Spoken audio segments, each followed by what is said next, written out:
Warahmatullahi wabarakatuh and salam sejahtera to everyone. My name is Associate Professor Dr. Ahmad Rizal Mazlan, and the title of my paper is Change of Government and Stock Market Reaction, the Case of Malaysia during 2018 to 2020. Right, what had happened to our country during 2018 to 2020 actually sparked a lot of interest among scholars especially. And there are many studies conducted to look at the impacts, repercussion, implications, etc. And what motivated me to do this study is to specifically look at the impact to our stock market. Now, why the stock market? Because the stock market return is the leading economic indicator of a country. Of course, there are many other economic indicators, but the stock market is the leading economic indicator. That's why it is important, and it is closely monitored not only by the market players such as investors, but also by academicians, practitioners, and other parties. And market efficiency is central or is essential because an efficient market is whereby the stock prices are considered to be priced correctly, and it reflects the accurate information that should be available to the public. But of course, studies being conducted, they have been conducted to look at the market efficiency issue of stock markets. And central to the studies is the abnormal return, whereby scholars or researchers look at the market reaction, okay, to unexpected events or significant news that come in. Okay? And the news can be economic news such as GDP or CPI, and also political events such as regime or leadership change, okay, which is the focus of this study. Now, the literature review, I divide into two parts. Okay? The first one is the efficient market hypothesis and political risk. Now, the famous efficient market hypothesis, founded by Markowitz and Pharma, later on developed by Pharma, assume that stock prices should reflect all the relevant information that is available to the public. And this is important because investors would want to make informed decisions, and the prices should reflect this, and they also should be random. Okay? And but of course, realistically, stock prices can overreact, okay? And of course, there would be disequilibrium of mistakes, so-called, but these mistakes are corrected, tend to be go back to their fair prices, okay, or normal prices. Okay. It's just a matter of time, either slowly or quickly, or slowly.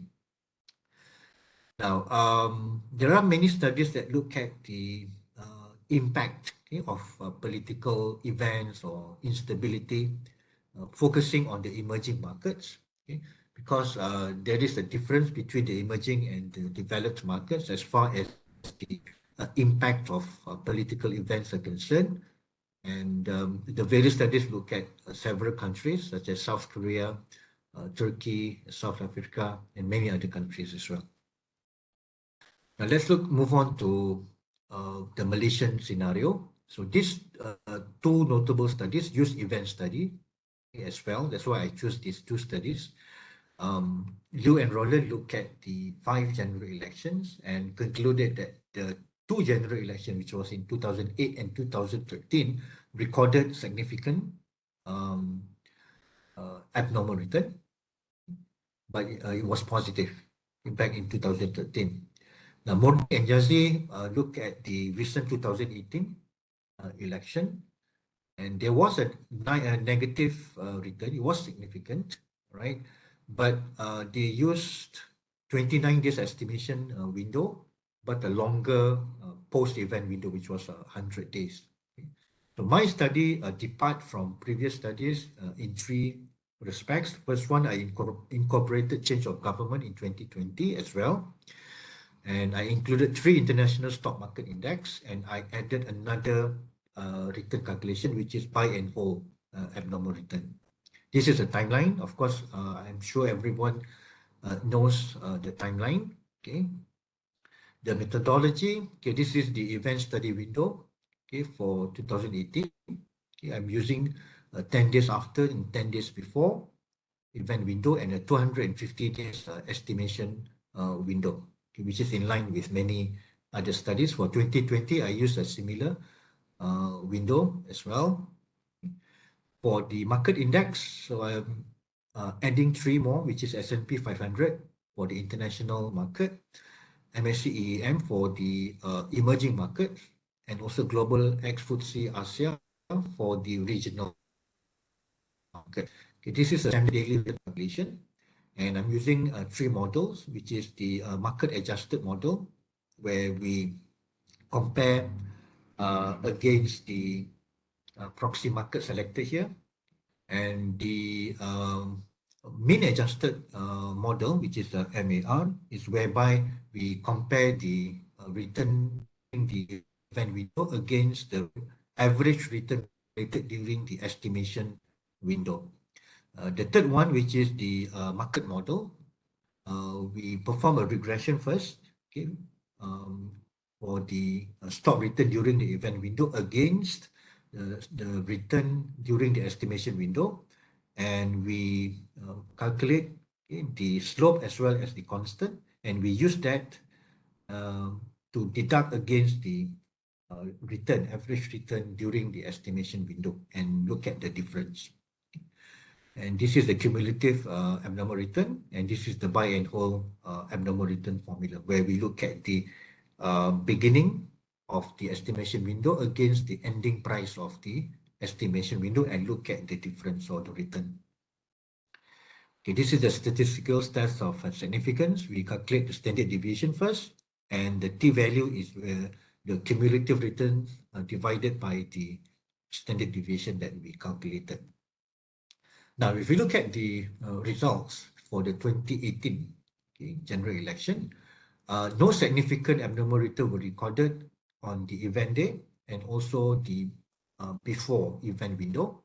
But for the after event window, it was quite consistent, whereby significant negative return were recorded in most cases, except in the market adjusted abnormal return model, where when EEM and ASEA was the proxy, there were no significant abnormal return, although the sign was consistent with the others. The maximum was about 7.7 to 7.8% negative return, okay? And it was quite consistent using both CAR and BHAR and also the three models. Okay? For 2020, it was slightly different, okay, in the sense that although for the after event window, okay, as you can see, all are significant, but using the market adjusted abnormal return model, it was positive, positively significant, whereas using the mean adjusted and also market model, it was negative. Now, the positive result here is because the market adjusted return, okay, we compare, okay, the return during the event window against the return or the average return in the estimation window, okay, the 250 days estimation window, which back then, okay, the stock market performance was lackluster. So that's why it resulted in a positive difference, okay, or return here. So we focus on the mean adjusted and also the market model, okay, the negative return, and it was quite high, okay, up to 12% in certain instances, right? And showing that as far as the magnitude is concerned, the after event, okay, impact was more severe during the 2020 change of government, right? And in the event day itself, the immediate impact, okay, or effect, there was a significant negative return recorded in 2020 change of government, which was not recorded during 2018 general election, right? And there was a significant positive return recorded before the event window, but it was under the market adjusted abnormal return model, okay, which I have explained uh, earlier. If you look at the trend, okay, as shown in the graph, we can see that there was a difference between the two events. Okay. In 2018, okay, it was up to negative 10 to 12%, whereas in 2020, it went down even further, negative 16 to negative 18%. And if we look at the three markets, they were not really in tandem, although the direction is the same, okay, but they were not that close with each other, right? Compared to 2020, where it was in unison and also in tandem with each other. Now, if you look at the slope, it was much steeper in 2020 compared to 2018. Okay. Next, we look at the daily analysis. And what I want to highlight here is that during 2018, there were two notable observations made, right?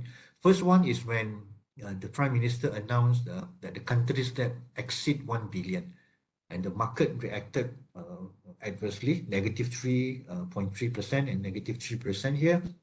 Whereas in 30th of May, okay, when the government announced that the high-speed rail and MRT3 project was to be scrapped, the market reacted quite significantly, okay, negative 5 to negative 6% decline.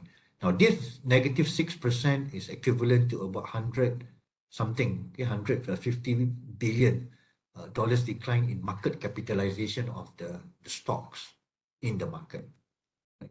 This was in 2020, right? When Mahathir resigned, market declined by about 2.3 to 2.5%. Okay? When Tan Sri Muhyiddin was sworn in, it was less severe, negative 1 to negative 1.12%. When the new cabinet were announced, it was negative 3%. But if you look at after that, okay, the market started to decline much further, okay, in day 9 and day 10, before actually it rebounded. Okay, it rebounded back after that. But then again, we move on to the pandemic after that. It's a whole new other story. Now, as conclusion, now both events, of course, share similar traits, although, of course, they were different in nature. One is through general election, the other one is through change of government, through party hopping and, between the parties. And the highlight is the decline in the market capitalization, right? Around 70 to 150 billion. Okay? And investors did not expect the change of government in 2018, okay? But there was a significant decline after the 2018 election. For 2020, right before there was a decline, although not significant, but after that, immediately after, okay, the change of government, there was a significant decline. Okay. Now, announcements on national debt and cancellation of the mega projects caused high daily decline. Okay, and of course, we can, in general, conclude that the unexpected shocks significantly affect the stock market, and this, has a domino effect to other economic indicators as well. So that's why the stable government is imperative, is very important, and the government should be wary and also cautious on making announcements that can adversely trigger the market. Now, I would like to recommend future studies to look into longer event windows and also to incorporate some other macroeconomic variables into their study. Okay, that's all from me, and I'm looking forward for the Q&A session. Thank you very much.